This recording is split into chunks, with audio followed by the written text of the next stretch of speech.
शिव शक्ति के विषय में इस कुछ बताएं।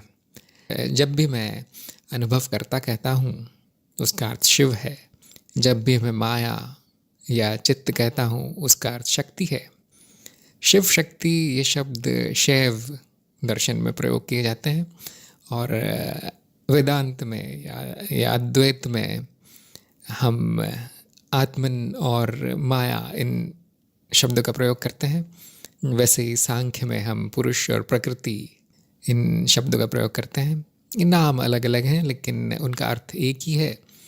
तो यदि आप शिव शक्ति के ऊपर जानना चाहते हैं तो आत्मन और माया और चित्त के जो भी जो से संबंधित जो भी वार्ताएं हैं उनको देख लें और अपने मन में जहाँ पर भी आत्मन आता है, जहाँ पर भी अनुभवकर्ता का विषय आता है उसकी जगह शिव रख लें। और जहाँ पर भी माया का या ऊर्जा का या नाद ब्रह्म का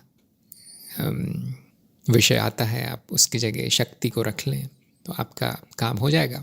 यही इस सारे चैनल का विषय है। शिव शक्ति ही मेरा विषय है, नाम अलग है।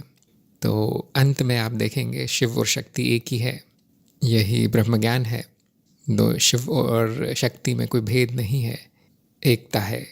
तो जहाँ पर शैव दर्शन नहीं पहुँचता या वो उसको इतना महत्वपूर्ण नहीं मानते दोनों का एकीकरण, अद्वैत वहाँ पहुँचता है। अद्वैत वहीं से शुरू होता है, शिव और शक्ति के मिलाप से। तो जहाँ पर भी हम शक्ति की साधना करते हैं, जैसे कुंडलिनी मार्ग या दूसरे योग मार्ग, जहाँ पर कि शक्ति का हम नियंत्रण चाहते हैं, उस शक्ति को शिव से मिलाने का प्रयास करते हैं। उसका यही अर्थ है कि हम योग में जाने का प्रयास कर रहे हैं, दोनों को मिलाने का, दोनों को एक करने का प्रयास कर रहे हैं।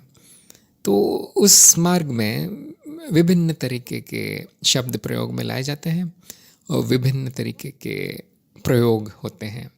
तो वो भी बड़ा अच्छा मार्ग है। जिनको ज्ञान मार्ग पसंद नहीं है वो शक्ति मार्ग से आएँ, शक्ति की आराधना करें, शक्ति की उपासना करें, योग के प्रयोग करें।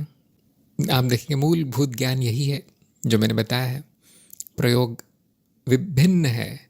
ज्ञान मार्ग पर इतने कठिन उपाय नहीं बताए जाते हैं। ज्ञान मार्ग पर उपाय बड़े सरल होते हैं।